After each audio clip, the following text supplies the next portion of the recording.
10분 인터뷰.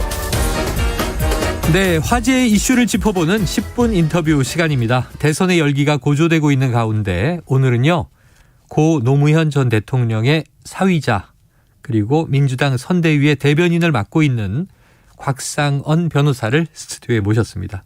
곽 변호사님 어서 오세요. 네, 안녕하십니까, 곽상언입니다. 여러 해 전에 예. 이 집단소송 대리하고 계실 때 제가 인터뷰했던 기억이 납니다. 예, 그렇습니다. 되게 지금 굉장히 화제 인물이세요. 아까 과거 고 노무현 대통령의 사위 이 타이틀도 붙죠. 또 여러 이제 소송에서의 또 대리로도 또 인터뷰하셨죠. 이번엔 대선의 선대위 대변인이신데 그래서 이제 선거 얘기 여쭤보겠습니다. 예. 자, 윤석열, 안철수 이 현재 후보와 전 후보 사이의 단일화가 이루어졌는데 자, 민주당 선대위에 계시니까 어떻게 분위기 느끼고 계세요? 지금 우리 국민은 지금 대통령 선거를 하고 있습니다. 네. 그러니까 우리나라의 미래 그리고 우리의 삶을 어떻게 바꿀 것인지 그것을 결정하는 선거를 맡고 있습니다. 그 윤석열 후보자의 말씀을 빌리면 초등학교 반장 선거가 아니라는 거지 않습니까? 네네. 그러면 초등학교 반장 선거 같은 선거 방식으로 이 선거를 진행하면 안 되는 것입니다. 그렇죠. 그런데 그 지난 밤에 그 뜻밖의 그 윤안 단일화, 네. 윤석열 후보자와 안철수 후보자의 단일화가 있었습니다. 그런데 원래 단일화라는 것은 정치 지향이 같거나 가치가 같거나 그런 세력들이 그 세력을 합하는 것, 네. 그런 공유하는 것인데요. 그럴 땐 당연히 국민들한테 이해를 구해야 될 것이고 이해를 구하려면 공개적으로 해야겠죠. 네네. 그런데 무엇이 잘못됐는지 모르겠습니다만 그 세 차례 그 후보자 토론회가 끝난 시점에 그것도 야밤에 그 둘이 비밀리에 제3의 장소에서 했다는 것이 않습니까? 보통 그런 경우에는 자신들이 뭔가 잘못했을 경우에 잘못을 숨기기 위해서 하는 것인데 과연 그것이 국민의 이해를 구하는 절차였는지 매우 의심스럽습니다. 지금 선대위 분위기를 여쭤보셨는데요. 네. 실제 선대위에서도 이러한 방식의 단일화가 이루어질 것이라고는 상상도 못했기 때문에 처음에는 매우 당황스러웠고 지금은 좀 차분한 분위기입니다. 뭐 잘 아시는 것처럼 이재명 후보자도 마찬가지고 하신 말씀이 정치는 정치인이 하는 것이 아니라 국민이 하는 것이죠. 실제로 정치인 일부 혹은 일부의 세력이 혹은 한두 사람이 자신의 선택에 따라 국민의 의사를 모두 다 변경시키겠다. 혹은 흐름을 만들겠다. 이렇게 생각하는 것은 착각이고 국민을 무시하는 것이고 굉장한 오만인 것입니다. 그러한 흐름을 국민께서 반영하실 것으로 저는 믿고 있습니다. 자, 민주당 어제는 밤사이의 소식에 당혹했지만 이제는 좀 차분해졌다. 자, 이런 생각 어제 뭐 그 우상호 총괄 공동선대본부장도 그런 얘기를 하시더라고요. 24시간 비상체제 선언을 했는데 자, 단일화 효과가 단일화를 한쪽으로 가는 건 당연한데 그게 이제 윤석열 후보 쪽이죠. 또는 이 단일화를 또 마뜩지 않게 생각하는 국민들이 오히려 역바람을 불게 할 것이다. 자, 단일화 역풍 불 가능성은 어떻게 보십니까? 일단 국민의힘에서는 당연히 단일화 순풍이 불 것이라고 생각을 하고 단일화를 했겠죠. 아니, 믿었으니까 했겠죠. 그런데 그날 밤부터 시작해가지고 저한테도 꽤 많은 전화가 걸려왔습니다. 근데 주로 많이 걸려온 곳이 해외 교민들이 많이 걸려왔어요. 그분들께서 하신 말씀은 어떻게 이렇게 비열한 방식으로 단일화를 할 수가 있느냐. 그 말씀들을 많이 하시는데 그런 반응들이 지금까지 제 주변에서는 점점 커지고 있는 것 같습니다. 아마도 이러한 오만한 모습을 보고 그 표심을 변경하거나 아직까지 확정적인 마음을 갖지 않은 국민들은 이제서야 결정하실 것으로 저는 보고 있습니다. 이제 오히려 단일화 과정을 보고 결정할 것이다. 자, 이 후보자들에 대한 의혹 공방도 여전히 이어지고 있습니다. 이게 오래됐죠. 여러 가지 이야기들이. 그런데 자, 이재명 후보의 범죄 수사 경력에 대해 국회 법사위 의원들이 열람을 했고요. 또 이게 이제 그 윤석열 후보는 부동시 자료하고 같이 여야가 열람이 된 건데 이 자료에는 이재명 후보가 공개했던 6개의 사건이 기재가 돼 있는 것으로 보도가 됐더라고요. 자, 국민의힘에선 언론에 보도됐던 고소고발 사건은 포함되어 있지 않다. 또 이렇게 얘기를 해서 이 진위 공방이에요. 여당에서는 기록에도 없는 걸 상상한다 이렇게도 반발했는데 이 법조인이시기도 하니까 범죄 수사 경력 이거 좀 어떻게 정리해야 되겠습니까?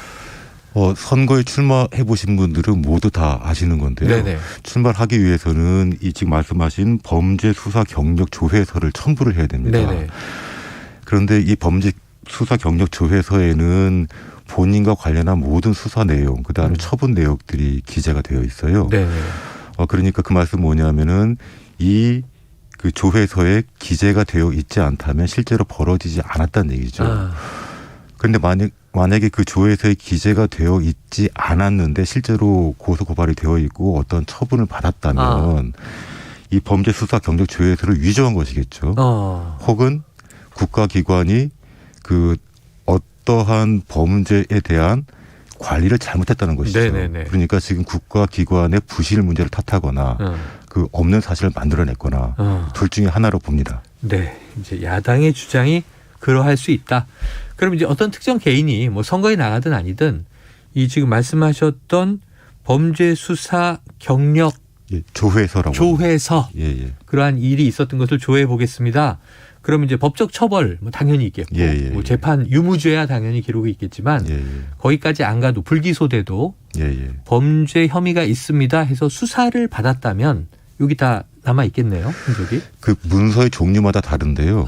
보통 재판 기록에 담겨 있는 범죄 경력 조회서는 전부 다 담겨 있습니다. 네, 단순한 것이라도. 네네. 혐의가 있든 없든 상관없이. 알겠습니다. 그래서 여기 없는 것이라면 그것은 위조됐거나 행정적인 문제가 착오가 있는 것이다 이렇게 얘기해 주셨습니다.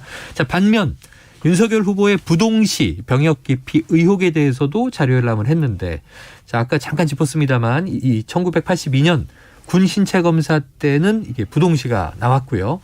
2002년 검사 임용 때 또 재임용 때 1994년과 2002년 임용과 재임용 신체 검사에서는 시력이 또 정상에 가깝습니다. 0.2, 0.3 밖에 차이가 나지 않아요. 그 이후에 또다시 부동시가 2019년에 나왔다고 해요. 어떻게 보세요, 변호사님? 정리가 좀 가능합니까? 예, 일단 제 의견을 말씀드리면 이렇습니다. 네. 저는 1990년에 신체 검사를 받았습니다. 군대 입대하기 위해서요. 그런데 지금 진행자님께서도 아시겠습니다만 그 1980년대, 90년대에는 소위 병역 기피자들이 굉장히 많았습니다. 많았죠. 그래가지고 그 뉴스에도 많이 나왔고요. 아니 친구들 사이에 뭐 너는 체중이 지금 많이 나가니까 조금만 더 늘려라. 너는 말랐으니까 체중을 조금만 더 빼라. 해서 그 체중 하한선, 상한선 위아래로 나가려고 했고 그렇죠. 뭐 그런 노력들이 이제 있었다는 걸 공공연히 이제 청년들이 이야기를 했었죠. 그 시대에는. 그렇죠. 근데 그때 당시 실제로 이제 군대 면제를 받은 친구들이나 선후배들을 보면 가난한 집 그 아이들은 실제로 없었고 유독 이제 그 부잣집이나 유력자 집안 아이들이 많았다는 것이죠. 그것이 참 특이했었고 저도 실제로 그때 과거에 보면은 면제를 받은 친구가 시력으로 면제를 받았는데 안경을 쓰지 않은 경우도 있었고 굉장히 많았었습니다. 일상 속의 해프닝들. 그런데 지금 윤석열 후보자의 경우에는 부동시 그러니까 양쪽 눈의 시력이 다르다는 것이 차이가 크다. 그것으로 면제를 받았는데요. 그런데 그 실제 나온 결과를 보게 되면 자신이 부동시가 아니어야 유리할 때는 부동시가 아니었고 자신이 부동시여야지만 면제를 받을 수 있다면 부동시였고 부동시였다는 거죠. 만약 그 시점이 달라졌으면은 전혀 이런 논란이 벌어지지 않았을 것입니다. 그리고 또 하나는 그 실제로 우리 국민들이 부동시가 상당히 많습니다. 그 오히려 양쪽 눈의 시력이 같은 사람이 그리 많지 않다는 거지 않습니까? 저도 마찬가지예요. 그러니까 그리고 또 하나 시력이라는 것이 나이가 들수록 좋아지는 사례가 없다는 것이 의학계 정설이라는 거지 않습니까? 그래서 더 큰 의혹을 사고 있는 것 같습니다. 의혹이 남는다. 자, 요거 하나 궁금해서 여쭤볼게요. 최근 이 미주의 한인 매체입니다. 썬데이 저널이라는 이제 이름인데 이 매체에서 공개한 바에 따르면 윤석열 후보의 육성 파일입니다. 자, 노무현 잡으려고 박연차 잡겠다고 한 건데 박연차가 그걸 알고 중수부에다 영장 딱 떨어지니까 나 노무현에게 돈 줬다고 했잖아. 하는 발언이 들어있다고 해요. 자, 아까 고 노무현 대통령과 또 특수관계인이시니까 이 녹취록 들으면 이게 뭔가 그 당시 이 MB 정부 때 전 정권에 대한 수사 정황이다 이런 이제 생각이 드는데 윤석열 후보의 육성이다. 이거 좀 어떻게 설명해 주시겠습니까? 의사들이 수술을 하거나 네. 그 질병을 치료하는 이유는 그 사람을 살리기 위해서 그런 네네, 것입니다. 네. 그 마땅히 이제 검사도 마찬가지로 수사를 하는 이유가 그 사람을 죽이기 위해서 그런 것이 아니라 예. 사회에 만연해 있는 어떠한 범죄를 뿌리를 뽑아내기 거죠. 위해서 하는 네. 것이죠. 그 사람 때문에 하는 것은 아닙니다. 그런데 지금 이 윤석열 후보자의 인식은 뭐냐면은 네. 특정한 사람을 잡기 위해서 다른 사람을 잡는 것에 대한 아무런 문제의식이 없습니다. 그러니까 내 수사 목적을 위해서는 타인의 인생을 희생해도 상관이 없다라는 인식이 깔려 있는 것이죠. 네네. 두 번째는 지금 영장 이후에 허위 진술을 받았다는 것이지 않습니까? 내가 원하는 진술을 받기 위해서는 신체 구속이건 뭐건 다 필요하면 진행한다는 인식이 네네. 그 기저에 깔려 있는 것입니다. 매우 위험한 생각이죠. 그것도 그 시기가 전직 대통령이 되신 노무현 대통령을 잡으려고 했다는 거지 않습니까? 네. 어떻게 사람한테 잡으려고 한다는 표현을 씁니까? 보통 잡는다는 표현은 그 일반인들도 쓰지 않는 표현이고요. 보통 뭐 그 도살장에서나 그런 표현을 쓰는 것이죠. 그런데 이렇게 인터뷰 혹은 육성 파일로서 전직 대통령이 되신 분을 잡는다는 표현을 쓰는 것 자체가 사람을 대하는 인식으로 저는 보고 있습니다. 그래요. 자, 이게 전체 녹취록은 아니고 일부 내용에 대한 편집, 발췌 논란이 있을 수 있기 때문에 정확한 맥락은 아니고 지금 말씀해 주신 대로 그 이제 육성 파일이니까 뉘앙스에 대한 이제 해석을 해 주신 걸로 들리고요. 자, 곽 변호사님, 윤석열 후보는 이미 정치보복의 선두에 섰었다. 이렇게 주장을 하셨어요. 어떤 의미입니까? 예, 제 단순한 그냥 근거 없는 주장은 아니고요. 네. 과거 벌써 이제 10년 전인데요. 네. 10년 전에 윤석열 그 당시 검사가 저희 가족을 수사를 했었습니다. 곽 변호사님의 가족을요? 네. 예, 그러니까 제 아내지요. 예, 아마 저도 수사 대상에 들어갔을 수도 있는데 뭐 최종적으로는 어떤 제 아내를 수사를 하고 기소를 했습니다. 아내분이 노무현 대통령의 따님이십니까? 예, 그렇습니다. 네. 예. 그때가 2012년인데 2012년에는 저 개인적으로는 참 많은 일이 있었습니다. 네. 2012년 2월 달에 느닷없이 언론에서 제 아내에 대한 기사가 쏟아지기 시작했고요. 그 3월 달에는 셋째 아이가 태어났고요. 네. 그 4월 달에는 국회의원 선거가 있었습니다. 그해 여름에는 제 아내를 기소를 했고요.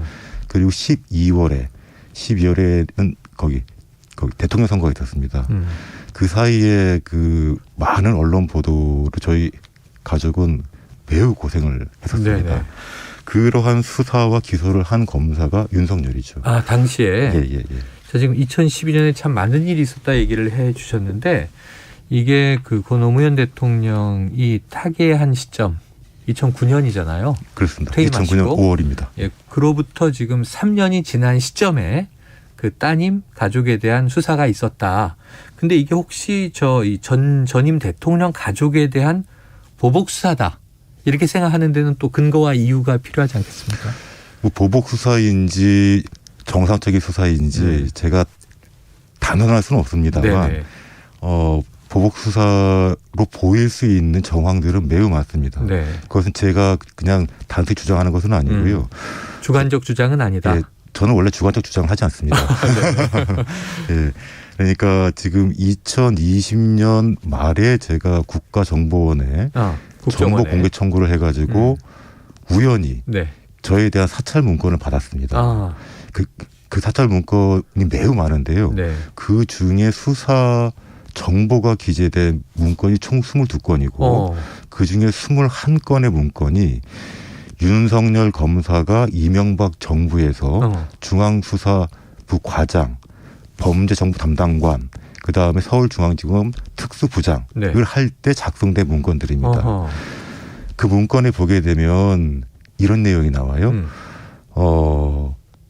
보안 유지하에 노무현 대통령 수사 기록을 검토하던 대검 중수부는 자, 그리고 그 당시에 이제 기록이라는 것, 그러니까 노무현 대통령 수사 기록이라는 것은 비공개 기록으로 네. 있기 때문에 네. 보안이다 이거죠. 그러니까 왜냐하면은 이미 돌아가시고 난 이후에 당연히 그 수사를 하지 않아서 네, 공소권 그거를 없으면 되는 공개를 할 수가 없는 것인데 네. 그거를 보안 유지하에 기록 검토를 하면서 수사 타이밍을 재고 있었다라는 표현이 네네네. 나오는 것이죠. 그렇다면 첫 번째로는 그 원래 수사 그러니까 그 기록을 볼 수 없는 것인데 그거를 봤다라는 거지 않습니까? 네.